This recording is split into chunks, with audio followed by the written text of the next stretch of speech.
Dorival ব্রাজিলের কোচের দায়িত্ব পান ২০২৩ সালে, অথচ তার আগ পর্যন্ত জাতীয় দলের অটো চয়েস ছিলেন ক্যাসিমিরো হেনরিক।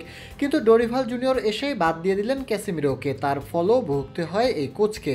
মাঝমাঠ আগে থেকেই ছিল দুর্বল, সেটি হয়ে যায় আরও দুর্বল।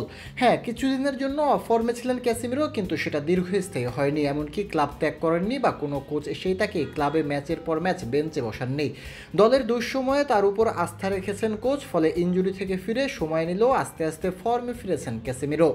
সর্বশেষ ম্যানচেস্টার সিটির বিপক্ষে গোল অ্যাসিস্ট না পেলেও ক্লিনশিট পেতে ভূমিকা রাখেন ক্যাসেমিরো। তার গড় রেটিং থাকে 7.9।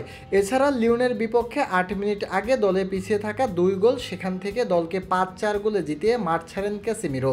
জোড়া অ্যাসিস্ট করেন শেষ 2 মিনিটে, আর তাতে লিও বাধা অতিক্রম করে ইউনাইটেড। এই মৌসুমে ম্যাচ প্রতি গড় রেটিং 7.2। বিশেষ করে ইপিএল ও ইউরোপা লিগে ধারাবাহিক ক্যাসিমিরো এই মৌসুমে মোট 43 ট্যাকেলস জয় করেন, ডুয়েলস জয় করেন 123 বার। এছাড়া 38 লং বল ও 19 সফল ক্রস দেন, রিয়াল জয় করেন 31 বার। ফাউলও করেননি বেশি, মাত্র 15 বার ফাউল করেন এই ব্রাজিলিয়ান। সব মিলিয়ে এখনও ক্লাবের ভরসার নাম ক্যাসে। অথচ জাতীয় দলে এতদিন বিবেচনা করা হয়নি তাকে, এমনকি মাঝ মাঠে খেলোয়াড়দের ইনজুরিও মন গলায়নি কোচের। সেখানে তাকে দলে রাখার প্রয়োজন বোধও করেননি তিনি। ডোরিভালের পুরো আমলেই দলের বাইরে ছিলেন এই মিডফিল্ডার। এই সময়ে আর্জেন্টিনার ভাঙাচোরা দলের বিপক্ষেও 4 গোল খায় ব্রাজিল। বর্তমানে বিশ্বকাপে যাওয়াই কঠিন হয়ে গেছে লাতিনের এই পরাশক্তির জন্য।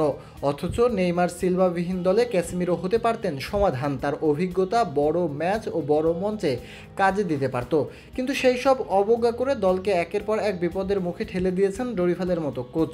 এমন স্বেচ্ছাচারী সিদ্ধান্তগুলোই বরাবর ভোগায় ব্রাজিল দলকে।